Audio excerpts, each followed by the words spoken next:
أعوذ بالله من الشيطان الرجيم. بسم الله الرحمن الرحيم. إذا جاءك المنافقون قالوا نشهد إنك لرسول الله والله يعلم إنك لرسوله والله يشهد إن المنافقين لكاذبون.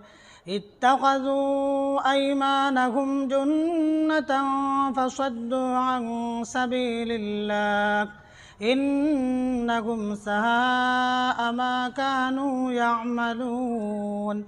ذلك بأنهم آمنوا ثم كفروا فطبع على قلوبهم فهم لا يفقهون. وإذا رأيتهم تعجبك أجسامهم وإن يقولوا تسمع لقولهم كأنهم خشب مسندة يحسبون كل صيحة عليهم هم العدو فاحذرهم قاتلهم الله أنى يؤفكون. وإذا قيل لهم تعالوا يستغفر لكم رسول الله لووا رؤوسهم ورأيتهم يصدون وهم مستكبرون. سواء عليهم أستغفرت لهم أم لم تستغفر لهم لن يغفر الله لهم إن الله لا يهدي القوم الفاسقين. هم الذين يقولون لا تنفقوا على من عند رسول الله حتى ينفضوا ولله خزائن السماوات والأرض ولكن المنافقين لا يفقهون.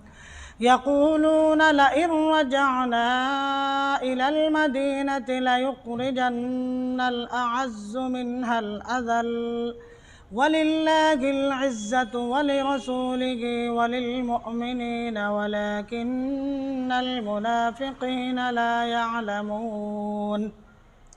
يا أيها الذين آمنوا لا تلهكم أموالكم ولا أولادكم عن ذكر الله ومن يفعل ذلك فأولئك هم الخاسرون.